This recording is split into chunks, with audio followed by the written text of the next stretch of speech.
Sebelum saya mulai kegiatan hari ini, izinkan saya mengaturkan panjalima.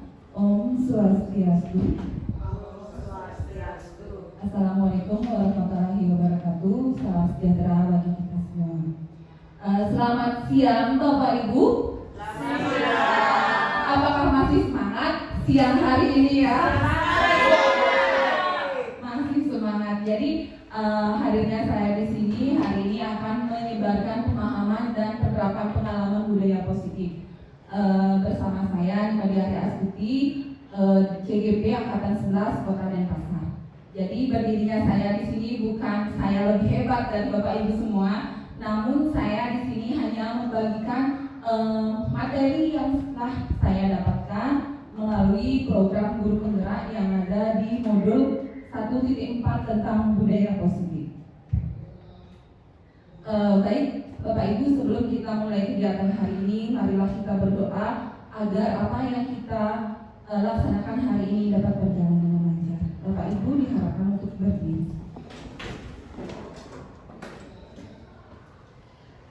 Baiklah, marilah kita berdoa sebelum kita mulai kegiatan hari ini. Berdoa menurut agama dan kepercayaan masing-masing. Berdoa mulai.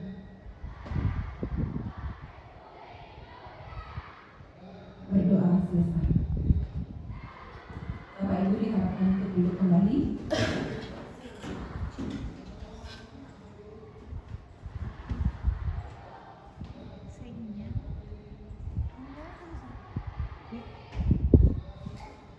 Jadi agenda kita hari ini adalah pembukaan, sudah kita lalui bersama. Terima kasih atas kedatangan Bapak Ibu di tempat ini pada siang hari ini. Jadi kita hari ini akan melakukan kegiatan diskusi. Semoga diskusi yang kita lakukan nanti bisa berjalan dengan baik. Yang kedua adalah penyampaian materi.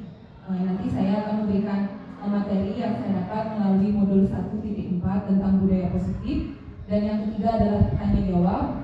Yang keempat adalah penutup.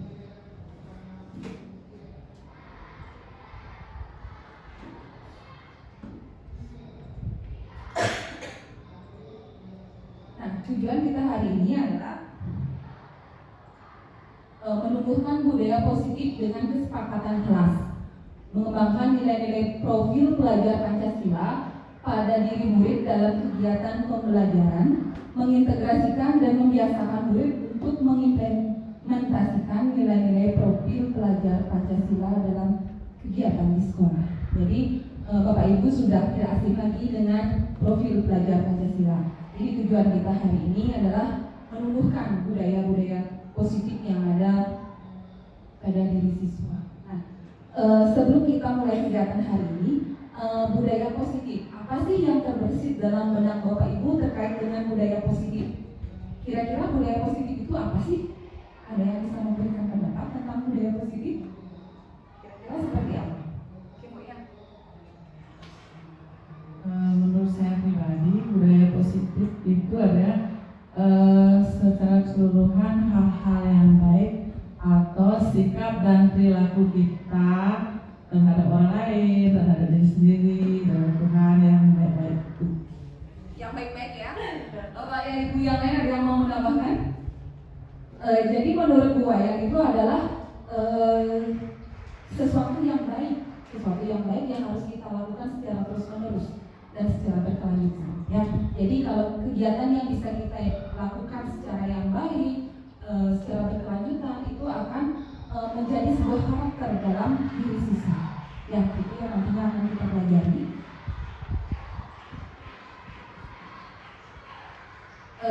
Pada kesempatan ini ada 7 hal yang nantinya akan saya sampaikan. Yang pertama adalah perubahan paradigma belajar, yang kedua disiplin positif, yang ketiga kebutuhan dasar manusia, yang keempat motivasi perilaku manusia, yang kelima posisi kontrol guru, yang keenam keyakinan kelas, dan yang terakhir adalah segitiga restitusi.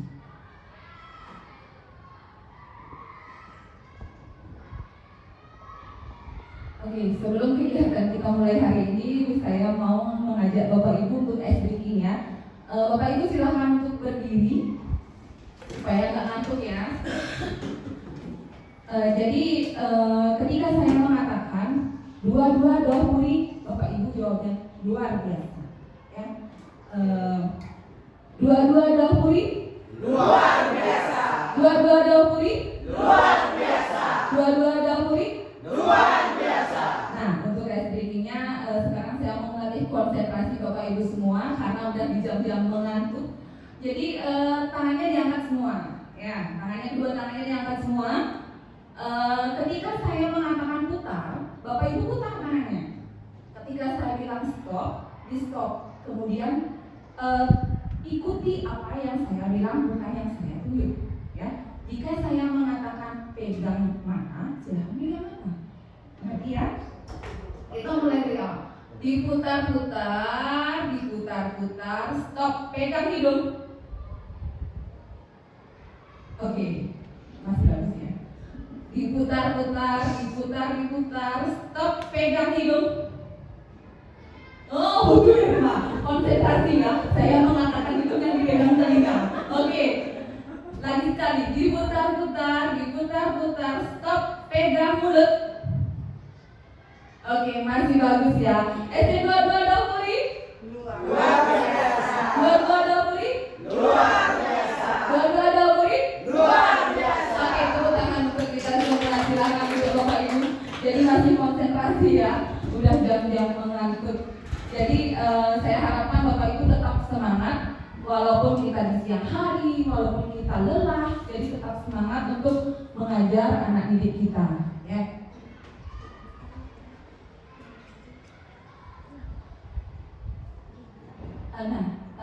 Yang pertama kita bahas hari ini adalah paradigma pembelajaran dengan paradigma baru.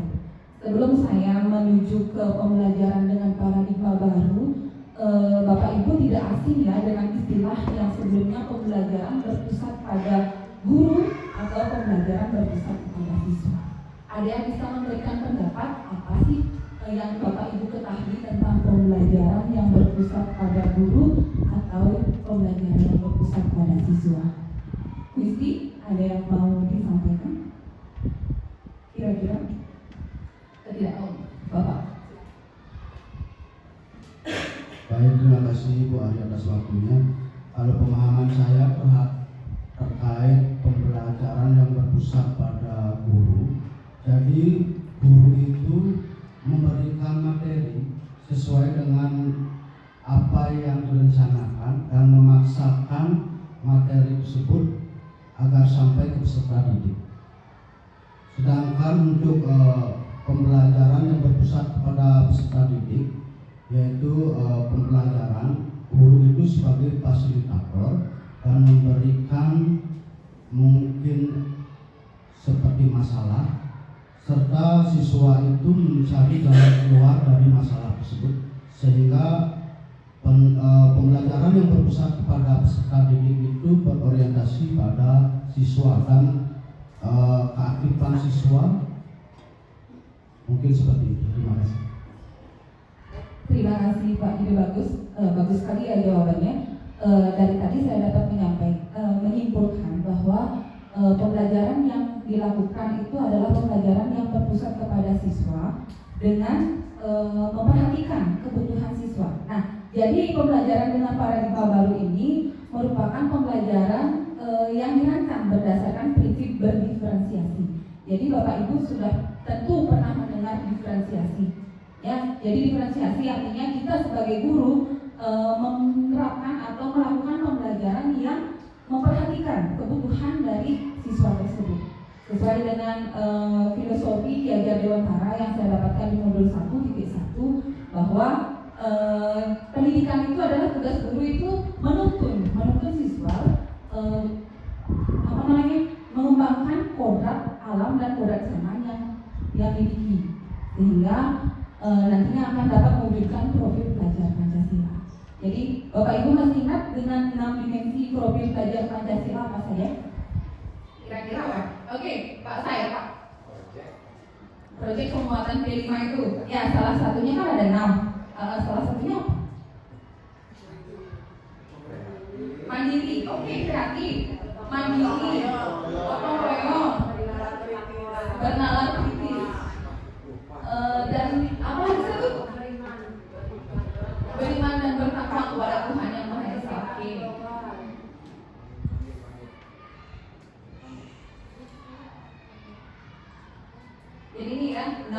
pelajar Pancasila yang Bapak Ibu sudah sebutkan tadi, ada beriman dan bertakwa kepada Tuhan Yang Maha Esa atau berakhlak mulia. Kemudian ada berkebinekaan global, ada mandiri, bergotong royong, bernalar kritis, dan juga kreatif seperti yang Pak Sai sampaikan tadi. Sudah benar ya Pak Sai? Baik, selanjutnya saya akan melanjutkan tentang miskonsepsi. Miskonsepsi tentang teori kontrol. Ya, ada teori kontrol di sini.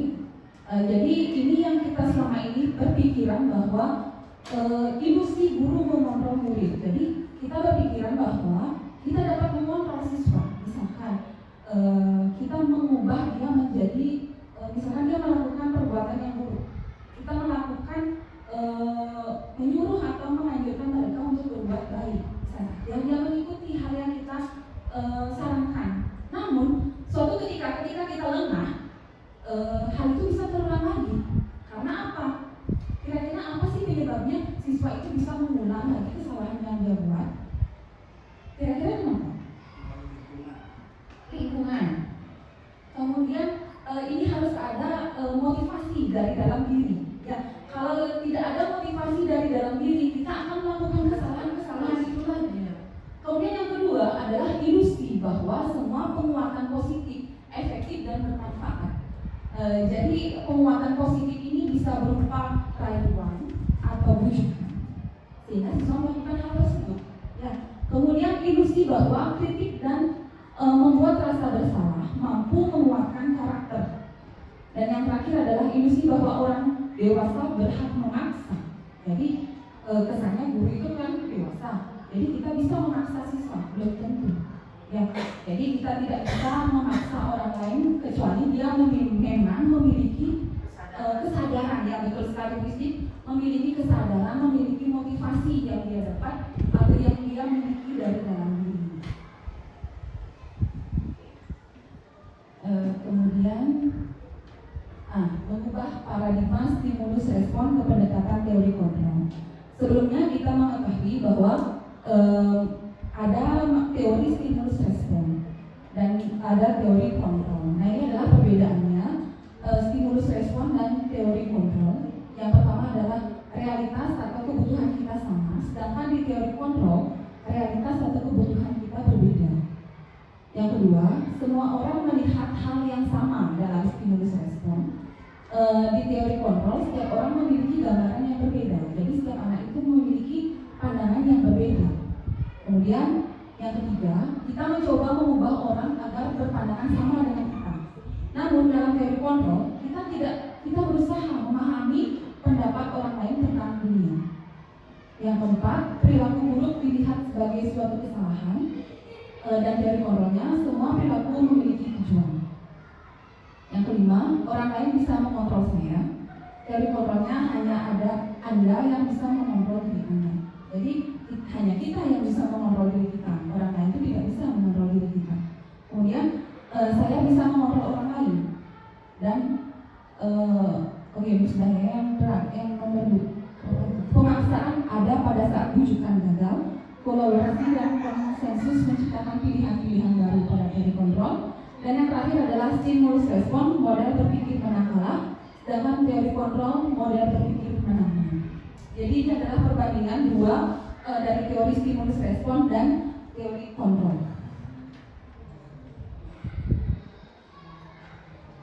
Nah, seperti yang tadi disampaikan Bu Wayan, disiplin positif. Penting tidak disiplin positif ini kita lakukan? Penting ya? Penting. Dalam budaya kita, kata disiplin telah berubah menjadi sesuatu yang dilakukan seseorang pada orang lain untuk mendapatkan kepatuhan. Kita cenderung menghubungkan kata disiplin dengan ketidaknyamanan. Kemudian, disiplin positif merupakan salah satu pendekatan disiplin diri yang memampukan seseorang untuk mengontrol perilakunya dalam kesadaran dan bertanggung jawab atas tindakan sebagai wujud menghormati diri sendiri dan orang lain.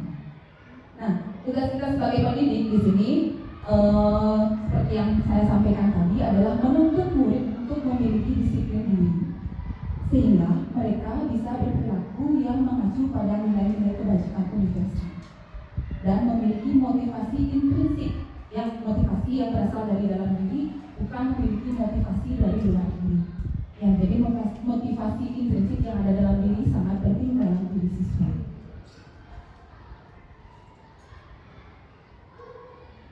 Nah, ini adalah nilai-nilai kebajikan universal.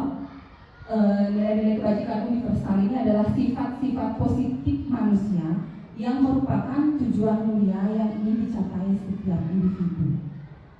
Nilai yang disepakati bersama itu merupakan nilai lintas bahasa, suku bangsa, agama maupun latar belakang. Seperti tadi yang disampaikan, contohnya itu adalah nilai-nilai kebajikan universal yang terdapat dalam profil pelajar Pancasila, yaitu beriman dan bertakwa kepada Tuhan Yang Maha Esa, kemudian mandiri, bernalar kritis, berkebinekaan global, bergotong royong, dan kreatif.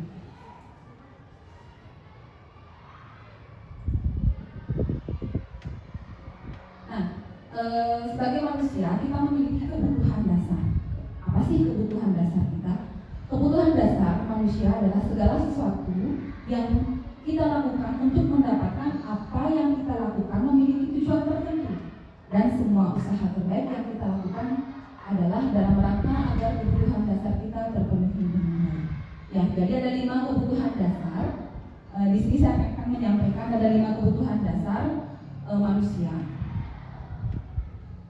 Yang pertama adalah bertahan hidup. Jadi manusia memiliki kebutuhan untuk bertahan hidup, mendapat kasih sayang dan rasa diterima, kepenguasaan, kebebasan, dan kesenangan. Nah, sekarang silahkan Bapak Ibu pikirkan apa yang termasuk dalam kebutuhan bertahan hidup, seperti apa. Saya akan membagikan kertas. Silahkan Bapak Ibu tuliskan di sini. Boleh memilih yang mana saja. Boleh penguasaan, boleh rasa kasih sayang. Apa sih yang termasuk kebutuhan dasar tersebut?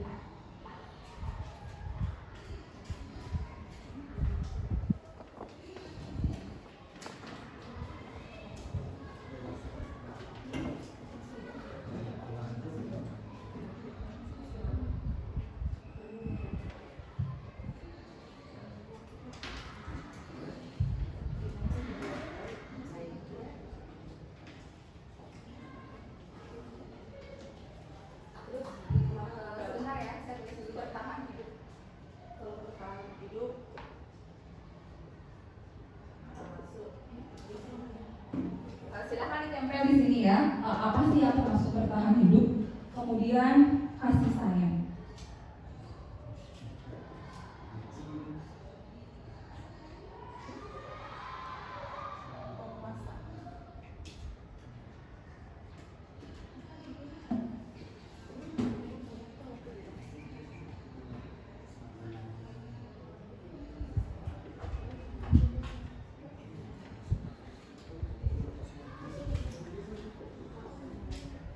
Oke, jadi yang sudah saya menulis silahkan boleh ditempel.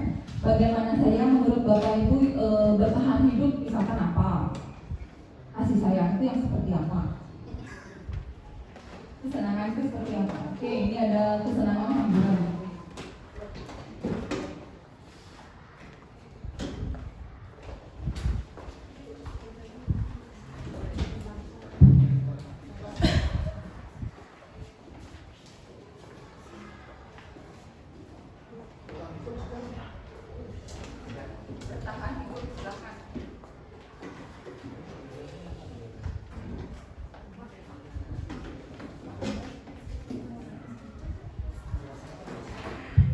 Ini penguasaan dan kebebasan, belum ada yang mengisi ya.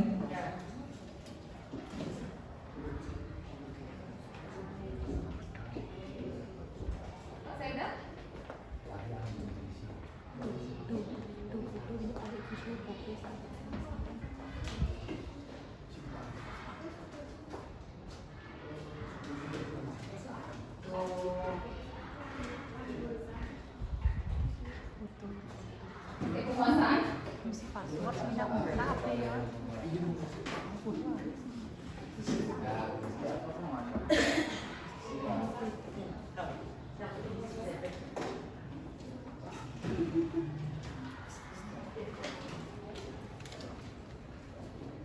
Apa sih yang termasuk penguasaan?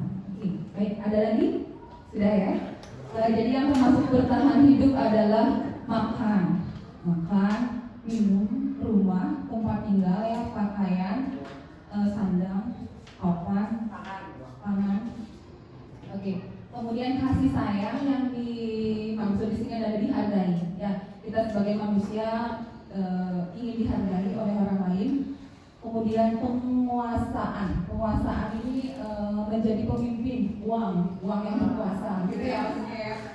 Oke, kemudian kebebasan di sini yang mandiri, berbicara, berpendapat, berkarya, kebebasan, bebas mengeluarkan pendapat. Oke, kemudian kesenangan di sini adalah hiburan, main game ya, main game memberikan rasa senang,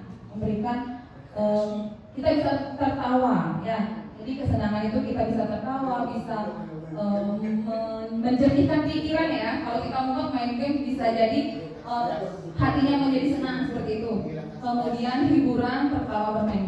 Bapak Ibu sudah bisa memberikan contoh dari 5 kebutuhan dasar manusia, dari bertahan hidup, kasih sayang, penguasaan, kebebasan, dan kesenangan. Ya, jadi ini adalah kebutuhan dasar manusia seperti yang tadi disampaikan oleh Bapak Ibu semua, sudah tepat ya.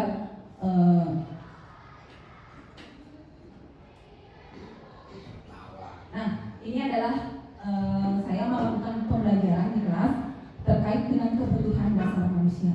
Di sini saya mengajak anak-anak untuk belajar IPAS. Pada saat itu saya mengajak anak-anak membuat replika tangan manusia melalui media kertas manila dan juga sedotan. Jadi kebutuhan dasar manusia yang bisa terpenuhi dalam kegiatan ini adalah yang pertama adalah kasih sayang. Jadi anak-anak itu merasa dihargai oleh teman-temannya. Ketika berkelompok mereka merasa dihargai. Kemudian penguasaan. Tadi penguasaan, anak-anak bebas menyampaikan ide-ide yang dia miliki. Kemudian kebebasan juga bebas mencoba hal baru, dan juga kesenangan. Jadi anak-anak merasa senang ketika dia berkelompok dengan teman-temannya. Bapak Ibu ada yang punya pengalaman serupa ketika mengajak anak-anak untuk berkelompok di kelas kecil, bisa ya untuk berkelompok? Kira-kira coba Urai sampaikan. Sejujurnya bisa, namun terkadang ribet. Kenapa ribet? Anak-anak itu saya mau dengan dia karena saya dulu satu TK.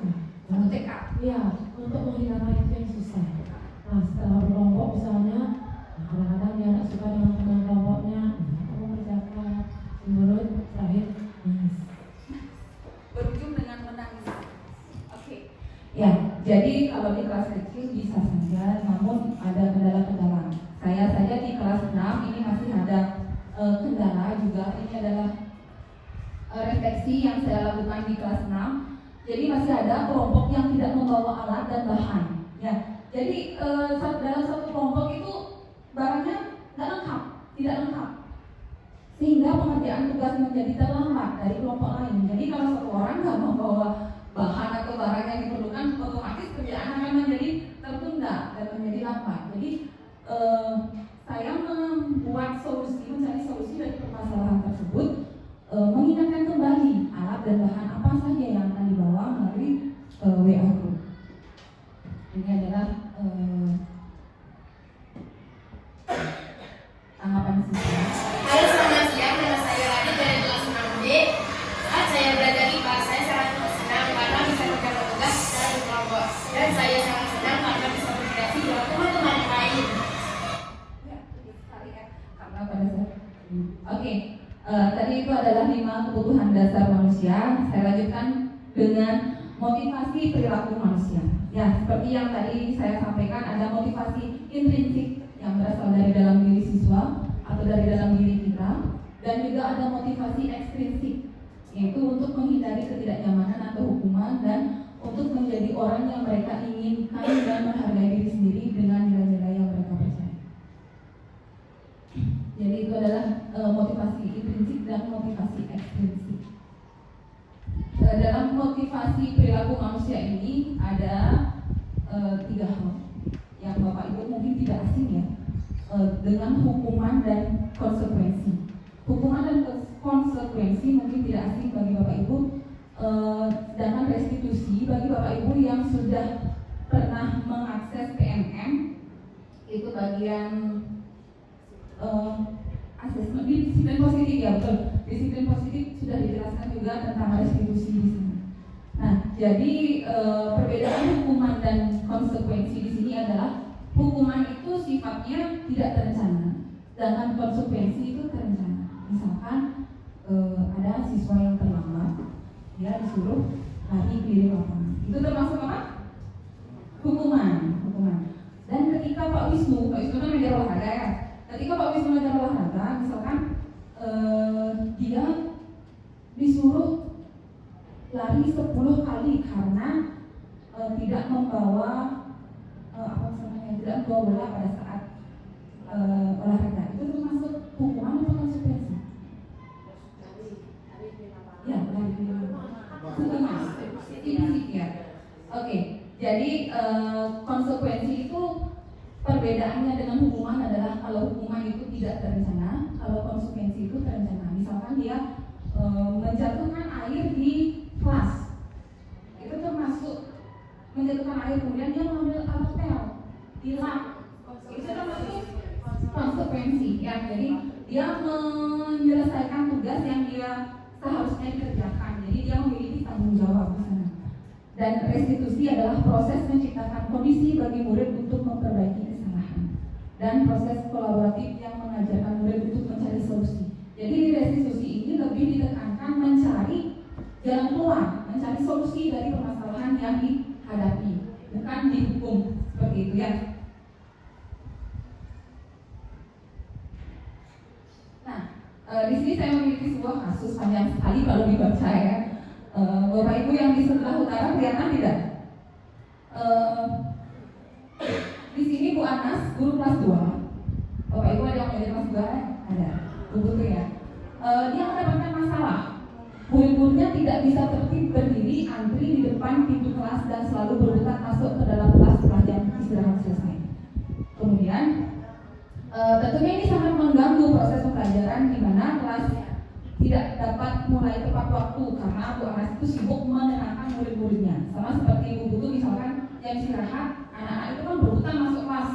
Jadi mengganggu karena jam pelajaran berikutnya bisa lama mulainya seperti itu. Kemudian Bu Anas ini berpikir cepat, dia mengandalkan stiker bintang. Jadi setiap murid-murid yang akan masuk kelas usai jam istirahat, Bu Anas akan mengiringi muridnya dengan stiker bintang. Siapa yang dapat berdiri lurus dan berbaris rapi, antri di depan pintu dapat bintang dari Bu Anas. Sebagian besar murid-muridnya menyambut tantangan tersebut dan langsung berdiri rapi agar mendapat stiker bintang. Hal ini terus dilakukan selama beberapa minggu karena cukup berhasil membuat murid-muridnya berdiri rapi di depan pintu. Sampai saat Bu Anas sakit. Nah, terpaksa diganti oleh Pak Heru. Pak Heru tidak mengetahui stiker bintang ini.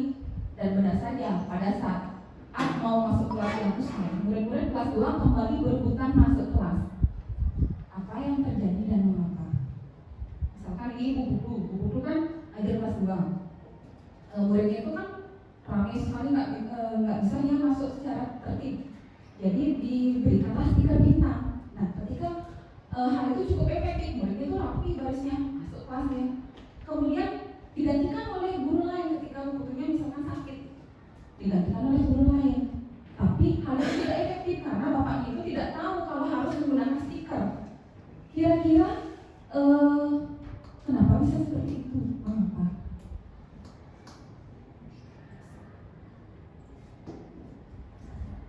Nah, berdasarkan teori motivasi yang telah Bapak Ibu ketahui, tadi kan ada teori motivasi ya, ada motivasi intrinsik dan ekstrinsik. Kira-kira motivasi murid-murid kelas 2 itu untuk bersedia berdiri antri sebelum masuk kelas itu apa sih motivasinya sebenarnya? Oke, Bapak silakan. Jadi melihat kasus tersebut, saya berpikiran bahwa anak-anak itu ingin mendapatkan pengakuan mendapatkan hadiah dari ibu gurunya. Makanya dia bisa berbaris dengan rapi.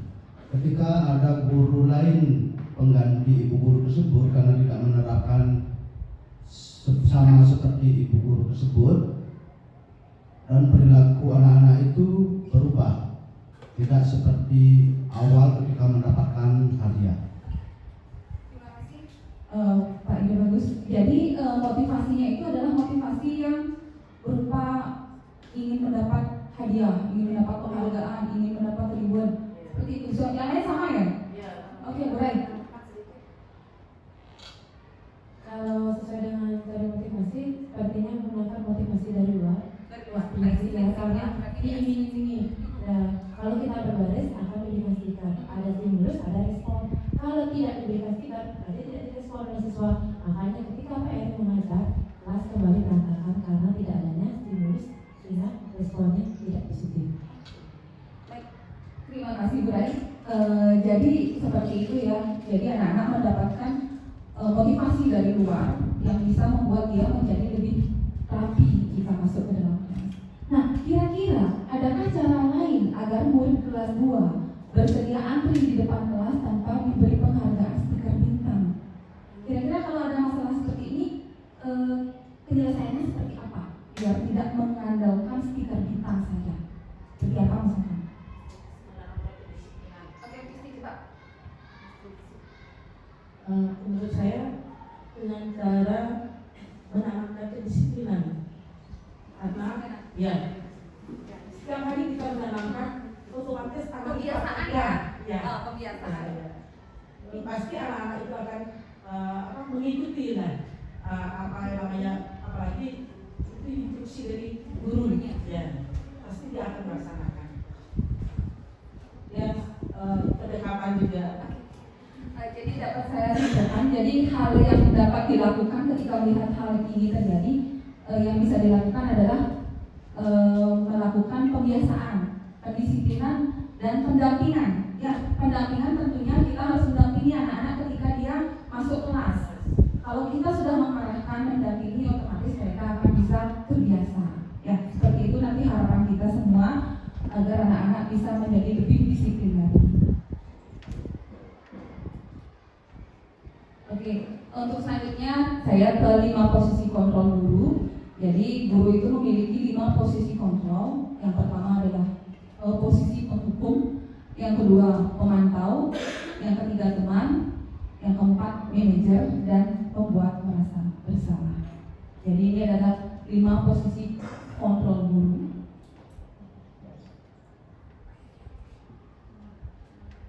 Ini adalah contoh kontrol guru sebagai penghukum.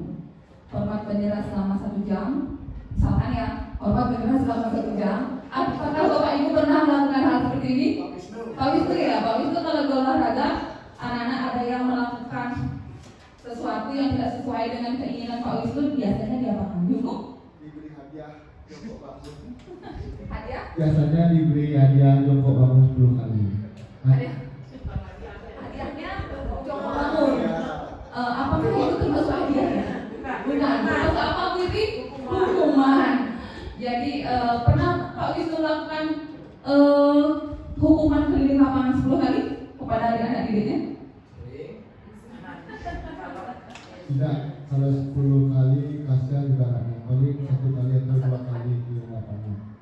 Karena visi anaknya juga. Karena kalau kita di lapangan ya Bapak Ibu susah sekali mengkondisikan siswa karena tempat yang luas, belum lagi jumlah siswanya yang banyak, otomatis dia lari-lari seperti itu. Dan yang kedua adalah posisi kontrol sebagai teman.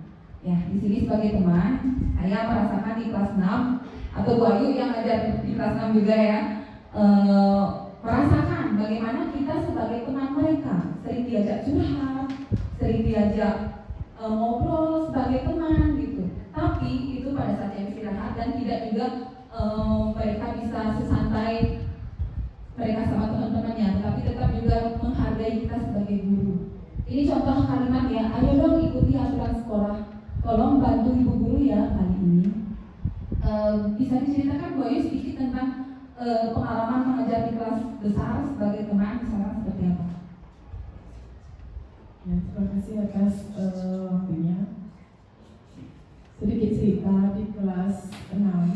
kelas 5 ya, itu kan sudah kelas besar. Jadi ketika anak-anak ada salah satu anak yang tidak membuat tugas atau PR, jadi mereka itu maksudnya nggak takut, dia bilang, Bu, saya nggak buat PR loh, Bu. Tapi kayak ngomongnya kayak sama teman, Bu, saya nggak buat PR loh, Bu, gimana? Santai ya. Iya, jadi santai dia bilangnya. Terus kalau saya bilangnya, oh gitu, terus kenapa saya nggak buat PR? Santai juga saya nanya, iya Bu, soalnya kemarin saya ada kegiatan. Loh, kegiatan itu hari, semingguan saya bilang. Tapi enggak sih dengan marah-marah, santai masih nanyanya. Ya Bu, maaf Bu ya, lain kali jangan gitu lagi ya, kayak gitu. Itu aja sih pengalamannya. Ya, jadi kita sebagai teman ya, dengan posisi kontrol sebagai teman. Kemudian yang ketiga adalah pemantau. Pemantau ini adalah, contohnya adalah kamu sudah melanggar peraturan sekolah, kamu tahu konsekuensinya itu seperti apa. Sedangkan manajer, apakah kamu tahu kesalahanmu? Kira-kira bagaimana kamu memperbaiki kesalahanmu? Itu adalah posisi sebagai manajer.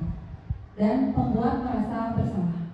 Nah, ini pembuat merasa bersalah, jadi seperti ini contohnya, berapa kali ibu harus memberitahu kamu selalu saja mengecewakan ibu. Jadi membuat gurunya itu merasa bersalah dengan melakukan hal seperti itu. Nah, ini ada contoh kasus lagi. Contoh kasus saya bacakannya dari sini. Ibu Dani sedang menjelaskan pelajaran bahasa Inggris di papan tulis. Namun beliau memperhatikan bahwa Fajar malah tidur-tiduran dan tampak acuh tak acuh pada pelajarannya. Kira-kira Bapak Ibu ada yang pernah seperti itu? Muridnya, Pak Ido Bagus pernah ajar SMA dulu ya. Pernah ada murid seperti ini kira-kira? Banyak. Jadi kita mengajar di depan, muridnya itu acuh tak acuh. Kalau di SD masih saya lanjutkannya dulu ya. Fajar coba jawab pertanyaan nomor 3. Maju ke depan dan kerjakan di papan tulis. Fajar pun tampak malas-malasan maju ke depan. Dan sesampainya di papan tulis, Fajar diam terpaku sambil memegang buku bahasa Inggrisnya dan memainkan spidol di tangannya. Ayo Fajar, makanya jangan tidur-tiduran, lain kali perhatikan. Sudah sana, duduk kembali. Kira-kira siapa yang bisa? Kan gitu gurunya. Fajar pun kembali duduk di bangkunya. Hal seperti ini sudah sering kali terjadi pada Fajar. Seperti tidak memperhatikan, acuh tak acuh, dan nilai-nilainya pun tidak terlalu baik untuk pelajaran bahasa Inggris. Pada saat ditegur oleh Ibu Dani, Fajar hanya menjawab, tidak tahu Bu. Ibu Dani pun menjawab diri, gimana kamu Fajar? Kamu tidak kasihan sama ibu ya? Ibu sudah capek-capek mengajarkan kamu, tidak kasihan sama ibu. Dan Fajar pun diam membisu. Nah, kira-kira kasus seperti ini pernah terjadi tidak selama Bapak Ibu mengajar? Kira-kira ada anak-anak yang cuek, acuh, bahkan tidur di kelas? Pernah? Pak Ido Bagus pernah ya? Mungkin kejadiannya SD Pak, apa pada saat sekolah sebelumnya? Di SD juga ada. Kelas berapa itu kalau boleh tahu? Kelas 1? Kelas 1 apa? Ya pengalaman maka anak itu berbeda-beda ya. Kalau melihat anak itu beragam sekali, ada yang suka tidur ya, suka mengganggu teman-temannya, sudah bervariasi. Kalau di SMA juga pengalaman saya juga seperti itu, bervariasi sekali ya. Jadi anak-anak ada yang tidur, ada yang acuh, kalau disuruh menjawab nggak bisa. Nah, kira-kira seperti hal seperti itu terjadi karena posisi kontrol apa yang diambil oleh Ibu Dani dalam pendekatannya kepada kita. Jadi Bapak Ibu silahkan analisis kasus tadi. Kira-kira posisi kontrol mana kita berada? Kalau kita menjadi posisi seperti Ibu Dani, Bu Putu, jadi jawabannya? Menurut saya Membuat merasa bersalah. Ya. Dimana misalnya dia cuek, Tadi ada sepertinya kata-kata yang dikatakan ibu gurunya yang Iya. membuat dia merasa bersalah. Yang lain Bapak Ibu ada yang punya jawaban berbeda sebagai posisi kontrol selain membuat merasa bersalah? Sama. Pendekatan posisi kontrol yang dilakukan tadi, yang dilakukan Bu Dani tadi, ya benar ya, membuat rasa bersalah. Setelah itu kita membaca sikap wajar, kira-kira kebutuhan apa yang diperlukan oleh Fajar. Nah, tadi Bapak Ibu sudah mendengarkan ada 5 kebutuhan dasar. Kira-kira kebutuhan apa yang belum dipenuhi oleh Fajar? Kan ada 5 tadi ini yang masih ada di depan: bertahan hidup, kasih sayang, penguasaan, kebebasan, dan kesenangan. Kebutuhan apa yang dia tidak dapatkan di sana? Pak San, kasih sayang dan apa? Kira-kira? Jadi karena dia kurang mendapat kasih sayang, sehingga dia dan juga apa mesti bilang? Kesenangan ya, kesenangan. Jadi dia tidak menemukan kesenangannya di dalam pelajaran tersebut. Jadi kalau misalnya hal seperti ini kita harus mencari solusi atau permasalahan ini. Ya, entah itu dikombinasikan dengan metode yang baru atau divariasikan dengan media pembelajaran yang menarik. Iya. Ini adalah kasus yang saya lakukan sebagai posisi kontrol. Ya, seperti yang saya lakukan sebelumnya itu menerapkan pembelajaran di kelas secara berkelompok. Jadi ini murid saya tidak membawa alat dan bahan yang dia harus bawa. Jadi saat pembelajaran di kelas membuat replika tangan manusia, saya melihat keributan yang terjadi antara murid saya sehingga mengganggu pembelajaran seperti itu. Dan saya memanggil siswa tersebut. Anda tahu tidak kenapa? Ini panjang ya kalau diputarkan. Jadi putar ya. Oke, kalau saya katanya Pak. Pak, saya tahu dan saya ingat ya saat belajar di kelas, kita membuat replika. Sepertinya sinyalnya. Cuma 3 kali, kalau nggak bisa. Oh, iya.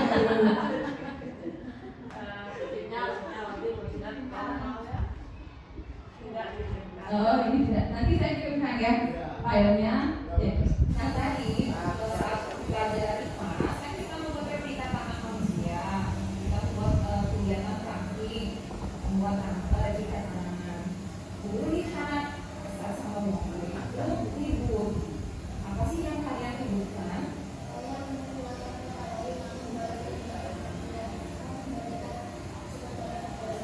Tidak memberikan sebagian kepada sedotannya, minta sedotan sama rumah, jadi ribut jadi kayak seperti itu tahu. Tetapi kita membawa sedotan. Jadi dalam hal ini guru juga tidak menyalahkan kamu, tidak menyalahkan kamu, juga tidak membenarkan perbuatan kamu tersebut. Jadi segitu saja dulu ya. Jadi sedikit yang Bapak Ibu dengar dari cuplikan video yang saya tampilkan tadi, posisi kontrol mana kira-kira yang saya ambil dalam hal ini?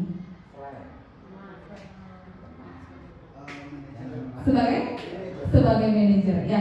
Jadi saya mencari tahu terlebih dahulu kenapa dia melakukan hal seperti itu ya, sebelum kita melakukan hal-hal yang lain ya. Ini adalah posisi manajer contohnya. Jadi Bapak Ibu kalau menemukan kasus, kalau menemukan masalah di kelas bisa dilakukan dengan posisi manajer ya. Jadi refleksi yang saya lakukan dalam kegiatan ini, siswa itu masih bingung dengan kesalahan apa sih yang dia buat seperti itu. Jadi saya memberikan pertanyaan-pertanyaan romantik untuk menggali informasi dalam diri siswa.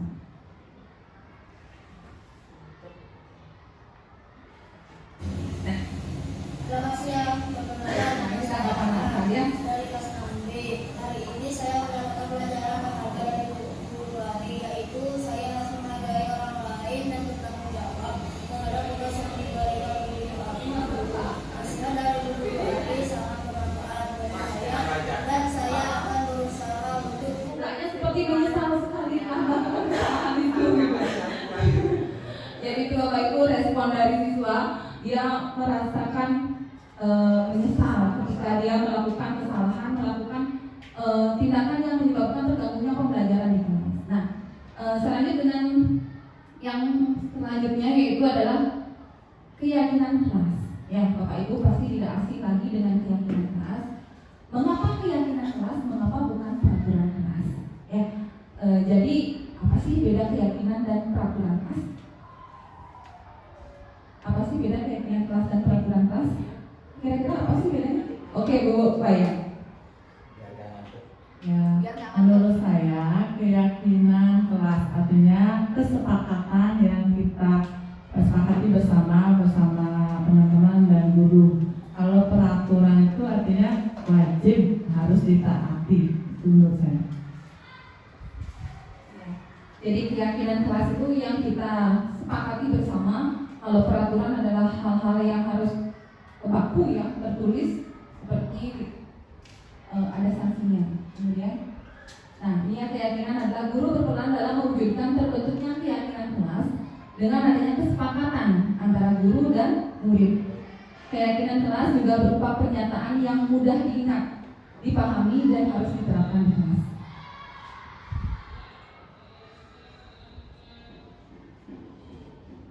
Nah ini adalah penerapan keyakinan kelas saya di kelas 6.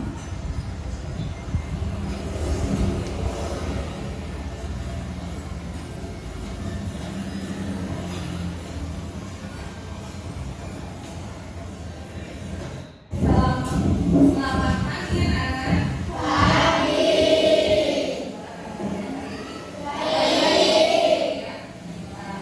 Jadi nggak usah ini sampai.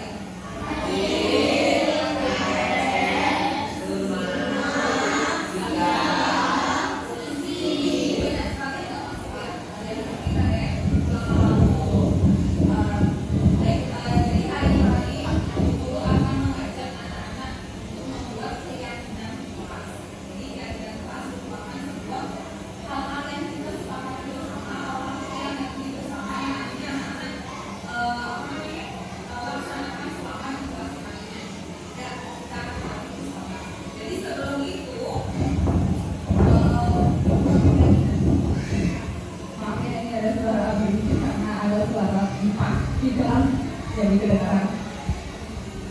Nah, sebelum kita membuat sebuah keyakinan kelas, juga membagikan kelas. Silakan anak-anak nanti membuat cita-cita atau kelas impian, kelas harapan kalian di kelas seperti apa? Ya, silakan anak-anak buat. Bisa dipahami nggak sebelum anak-anak nulis? Bisa. Anak-anak membuat kelas seperti apa sih?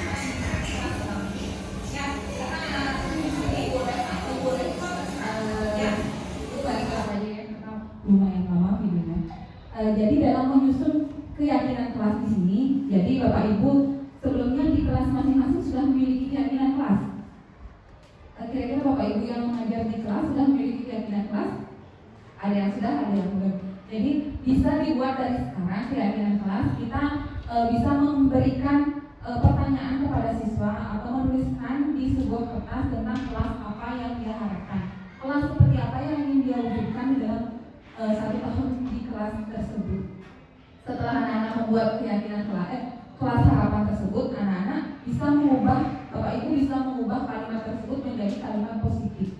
Misalkan siswa itu membuat, saya tidak suka diganggu sama teman. Kalau dibuat kalimat positifnya seperti apa kira-kira?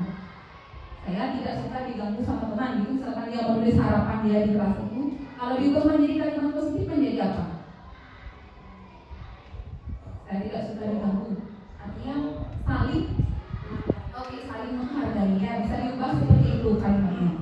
Ya, jadi setelah membuat kalimat positif itu ditentukan juga nanti nilai-nilai kebajikan apa yang ada di dalam kalimat positif tersebut. Nah, di sini saya juga membuat kotak kejujuran yang di keyakinan kelas kami di kelas 6. Di keyakinan kelas tersebut salah satu yang kami sepakati adalah kejujuran. Jadi untuk menenangkan nilai-nilai kejujuran tersebut, saya memiliki sebuah kotak ajaib ya. Ini isinya adalah jika kamu menemukan barang yang bukan milik kamu, kamu dapat memasukkan di dalam kotak tersebut. Yang kedua, jika kamu merasa kehilangan barang yang ada di kelas, silahkan cari di kotak itu. Ya, jadi kalau anak-anak ada yang menemukan barang, bisa dimasukkan di sana. Jika ada yang kehilangan barang, bisa melihat di sana. Nah, dengan melakukan kedua poin di atas tersebut, berarti kamu termasuk anak yang jujur dan tidak mengambil barang yang bukan milik kamu dan membantu temanmu menemukan barangnya yang hilang. Jadi dengan ada kotak kejujuran ini akan dapat melatih kejujuran siswa yang ada di kelas. Jadi Bapak Ibu bisa lakukan ini di kelas. Kemudian ada juga air kejujuran. Ya, anak-anak sering mengeluh kalau siang hari itu panas dan airnya habis. Di kelas saya juga menerapkan air kejujuran. Jadi anak-anak bisa mengambil air dan menaruh uang yang sudah disediakan pada tempatnya. Nanti ada tempat di sana dan mereka bisa menaruh uang di dalam kotak tersebut.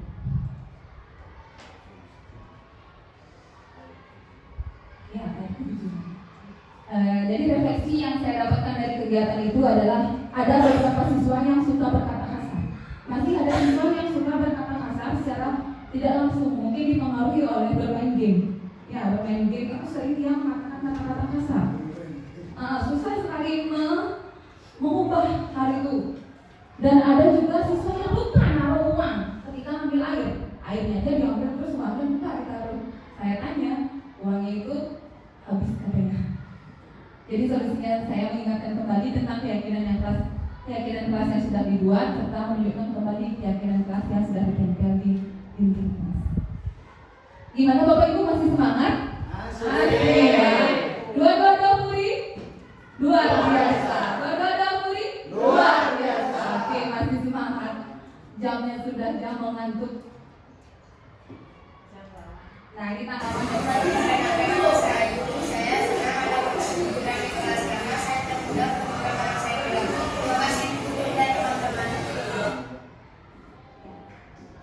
Nah, yang terakhir adalah segitiga restitusi. Segitiga restitusi ini merupakan penyelesaian masalah dengan 3 tahapan yang tujuannya adalah menghasilkan murid yang mandiri dan bertanggung jawab. Jadi segitiga restitusi ini ada 3 tahapan yang harus kita lalui. Yang pertama adalah menstabilkan identitas. Yang kedua, validasi tindakan yang salah. Dan yang ketiga, menanyakan keyakinan. Ini adalah contoh ya. Menanyakan keyakinan. Menstabilkan identitas itu contohnya seperti berbuat salah itu wajar. Tidak ada manusia yang sempurna karena semua manusia pasti pernah melakukan kesalahan. Seperti itu adalah kalimat yang menyatakan bahwa menstabilkan identitas. Kemudian yang kedua adalah validasi tindakan yang salah. Validasi tindakan yang salah ini contohnya kamu pasti punya alasan mengapa kamu melakukan hal tersebut. Dan pasti ada alasannya. Dan yang terakhir adalah menanyakan keyakinan. Jadi keyakinan kelas apa yang sudah kita buat dan nilai-nilai apa yang kita sepakati bersama. Ini adalah contoh kasus lagi ya, kasus yang sudah saya lakukan di kelas. Ya, jadi ada beberapa hal yang terjadi di kelas saya. Ini yang saya lakukan dalam penerapan segitiga restitusi di kelas saya. Jadi pada saat saya melakukan asesmen formatif atau asesmen di kelas, saya mendapat 2 siswa saya. Ini ada yang tahu di murid saya siapa namanya? Okta ya, betul. Okta sama Mai. Coba Wiyatul, oke. Panggilannya Mai ya. Ini murid saya, dia dekat sekali di kelas. Jadi saat saya berikan tes formatif, mereka mengerjakan soal, terus saya bertatapan terus memberikan kode-kode tertentu. Bapak Ibu pasti pernah ya ketika menjadi murid seperti itu, karena itu teman yang dekat sama kita pasti kita kode-kodean seperti itu untuk bisa mengerjakan asesmen tersebut. Nah di sini saya menerapkan segitiga restitusi. Jadi Bapak Ibu bisa dicermati, bisa dijadikan referensi nanti jika mendapat kasus serupa. Ya. Teman-teman tahu tidak kenapa Bu panggil ke sini? Tidak Bu, tidak tahu. Nah, lanjut lagi.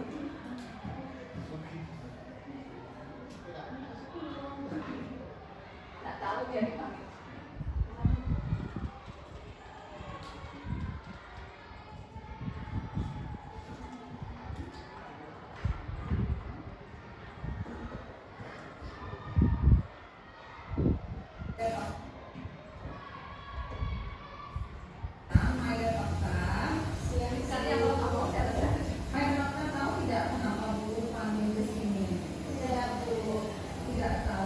Jadi tadi kita belajar bahasa Indonesia, guru perhatikan Mai dan Oka itu saling mirip-miripkan, kemudian saling memberikan kode tertentu, kemudian saling kata-katakan seperti itu.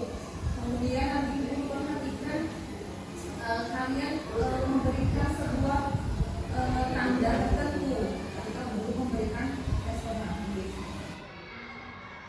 Oke, macet lagi ya. Saya lanjutkan saja ya, karena ini lanjut. Jadi setelah saya melakukan segitiga restitusi di sana, saya menanyakan dulu kenapa bisa seperti itu. Kemudian dia menjawab bingung, yang satu menjawab bingung, yang satu karena temannya ribut di sebelahnya, jadi dia harus mengerjakan soal. Jadi refleksinya adalah murid masih malu mengakui kesalahan yang mereka buat, dan solusinya adalah melakukan langkah-langkah segitiga restitusi untuk menyelesaikan permasalahan.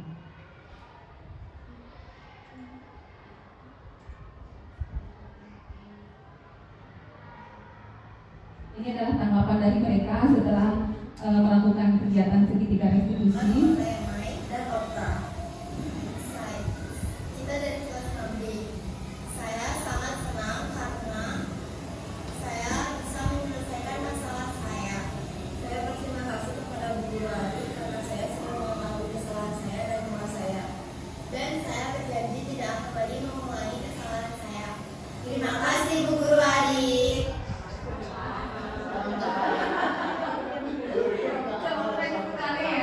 Oke, dari konsep inti dari budaya positif itu sudah saya sampaikan dari 1 sampai 7. Dari sekian ada pengalaman saya juga di kelas, sudah saya bagikan kepada Bapak Ibu, sekiranya dapat menginspirasi Bapak Ibu ketika berada di kelas. Nah, kita sampai di sesi tanya jawab. Jadi apakah Bapak Ibu ada yang memiliki pertanyaan terkait dengan apa yang sudah saya sampaikan? Oke, Bu Putu, silakan. Terima kasih atas waktunya Bu Adi. Tadi dibahas tentang kotak kejujuran. Nah, menurut saya itu sangat menarik ya. Kebetulan saya mengajar di kelas kecil, yaitu kelas 2. Menurut Bu Adi kira-kira kalau saya menerapkan kotak kejujuran tersebut di kelas 2, kira-kira bisa atau tidak? Jadi kotak kejujuran itu bisa menginspirasi Bu Putri ya. Untuk di kelas kecil, di kelas berapapun sebenarnya kotak kejujuran itu bisa diterapkan. Dari kelas 1, kelas 2, kelas 3 itu dari kita kecil sudah menanamkan kejujuran dalam diri siswa. Sediakan saja kotak, saya memakai kotak itu dari kardus bekas, biar saya isi dengan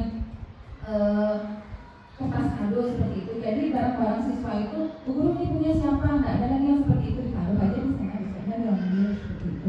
Kecuali uang, kalau uang yang ditaruh di sana bisa hilang ya Pak, saya hilang uangnya kalau ditaruh di sana. Kalau uang ditaruh di sana biasanya saya gunakan untuk mangkas. Kalau uang ditaruh di kotak kejujuran, anak-anak pasti nggak jujur jadinya, bisa aja diambil uangnya seperti itu. Ada lagi kira-kira pertanyaan Bapak Ibu sebelum saya memberikan refleksi? Oke. Baik, terima kasih Bu Ari.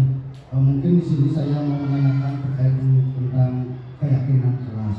Tadi saya lihat ada materi tentang membuat suatu keyakinan kelas bersama anak-anak. Kadang-kadang tadi kita lihat materinya, saya lihat keyakinan kelas itu tidak bisa berjalan dengan baik karena ada refleksi yang Bu Ari munculkan. Mungkin ada solusi lain sehingga anak-anak kita itu bisa baik ke depannya, karena keyakinan kelas ini ada anak-anak yang tidak bisa mengikuti. Kalau saya lihat dari segi materinya. Terima kasih. Baik, terima kasih Bapak Ibu Bagus. Jadi sebelumnya keyakinan kelas yang disepakati oleh anak-anak kan mereka membuat kelas harapan. Jadi harapan-harapan dari anak-anak kita itu kita rangkum menjadi satu, sehingga itu yang menjadi keyakinan kelas mereka. Sebelum saya membuat itu menjadi sebuah keyakinan kelas, saya menanyakan kembali kepada anak-anak apakah dari kesepakatan kelas atau keyakinan kelas yang sudah kita buat itu sudah sesuai, apa ada yang mau ditambahkan, ada yang mengurangi. Nah, dari keyakinan yang sudah dibuat itu anak-anak sudah sepakat jika memang ada anak-anak yang tidak bisa mengikuti, ada yang masih belum sempurna, belum mencapai target semuanya, dan itu akan direfleksikan kembali, dilihat apa sih penyebabnya seperti itu, sehingga kalau kita sudah mengetahui penyebab, sudah mengetahui akar masalah dari hal tersebut, kita akan mencari solusinya sehingga meminimalisir kesalahan-kesalahan berikutnya yang terjadi, sehingga kesepakatan kelas yang sudah keyakinan kelas yang sudah kita buat bersama itu bisa kita laksanakan, bisa kita patuhi secara bersama-sama seperti itu. Baik Bapak Ibu, ada pertanyaan lagi? Jika tidak, saya langsung ke refleksi. Bisa diaplikasikan ke kelas 1 seperti kelasnya Budi atau kelas yang lainnya. Keyakinan kelas ini semua kelas bisa. Ya, jadi nanti tanyakan saja siswanya. Siswa kelas 1 itu tanyakan apa sih harapan dia di kelas 1 gitu, punya banyak teman, punya guru yang baik, punya guru yang ramah, punya guru yang nggak galak, misalkan seperti itu kan bisa. Ya, nggak apa-apa, Pak Said bisa. Jadi keyakinan kelas semua kelas itu bisa menerapkan. Di pelajaran agama juga bisa. Iya.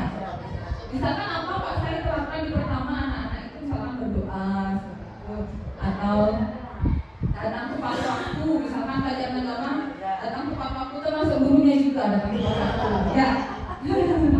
Betul Bapak Ibu ya, kita harus tepat waktu karena sebagai guru kita tidak hanya bisa memberitahu saja, tapi harus mencontohkan. Jadi menjadi teladan seperti yang disampaikan di Hajar Dewantara. Ya. Baik Bapak Ibu, sebelum kita mengakhiri kegiatan hari ini, saya ingin merefleksi apa sih yang sudah Bapak Ibu dapatkan hari ini, bermanfaat nggak penyampaian saya hari ini seperti itu? Bagaimana? Jadi silakan Bapak Ibu tuliskan salah satu saja dari 3 refleksi yang saya berikan di sini. Yang pertama adalah perasaan saat ini. Setelah mengikuti materi penimbasan hari ini, saya paham bahwa apa sih yang Bapak Ibu baru paham setelah saya menyampaikan materi tadi, dan kemudian target saya selanjutnya apa? Menjadi apa? Misalkan awalnya Pak Wisnu menjadi posisi penghukum, sekarang berubah menjadi posisi manajer. Oke. Atau menyelesaikan masalah dengan menggunakan langkah-langkah dari segitiga restitusi, silakan. Bebas ya. Apa sih yang mau Bapak Ibu lakukan setelah ini? Ya, silakan Bapak Ibu tulis nanti tempelkan di sini biar secara hukum menjadi satu.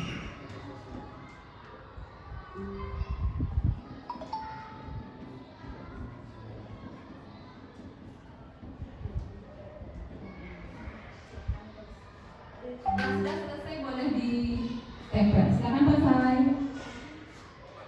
Wih, tinggi sekali.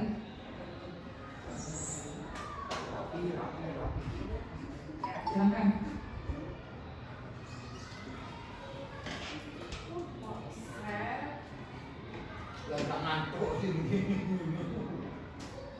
Udah ngantuk ya Pak Sai? Udah ya. Tetap semangat ya. Sudah mau habis kan? Udah mau habis. Pak ini kopi ya Pak? Ya. Kopi. Dia terusnya adalah kopi. Dia mau ngopi dulu. Oh gitu selanjutnya ngopi. Oke, ini ya perasaannya senang, jadi sudah paham tentang keyakinan kelas, kemudian menerapkan hal-hal positif.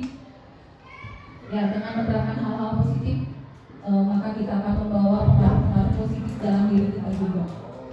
Kemudian perasaan saya saat ini lebih mengerti dengan materi disiplin positif, terutama keyakinan di kelas, menerapkan di kelas 1. Ya, terapkan di kelas 1 gitu ya, otak kejujurannya.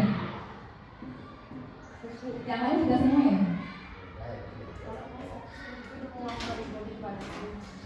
Ya, biasanya kalau anak-anak kecil itu memang lebih jujur dibandingkan anak-anak yang sudah besar. Berkata aja kadang-kadang mereka jujur sekali. Kalau anak besar itu lebih suka meles.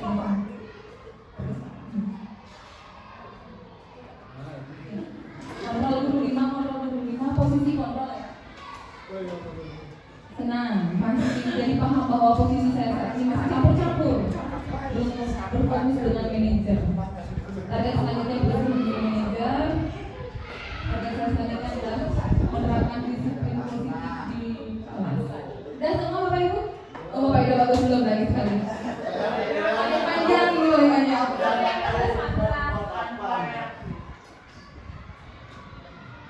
Perasaan saya senang, termotivasi, saya mendapat pemahaman 5 kontrol guru yang dulu saya berada di sini menghukum sekarang saya. Oke, di posisi manajer ya, kalau bisa kita sebagai guru berada di posisi manajer kalau bisa ya, kita berusaha selalu menghadapi siswa apapun masalahnya, kita selalu menempatkan diri kita sebagai posisi manajer, hindari dengan posisi manajer. Pak saya gimana, mau tulis lagi? Oke. Kamu dapat ilmu apa nih? Itu apa Pak? Saya di sini selama 1 jam udah. Supaya bisa mempraktekkan.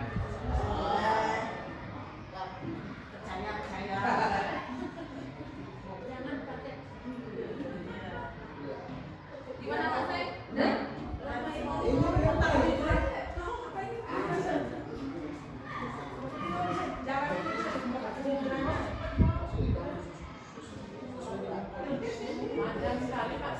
Dia sekali nulis surat. Dia seperti menulis surat ayat-ayat dan sebagainya.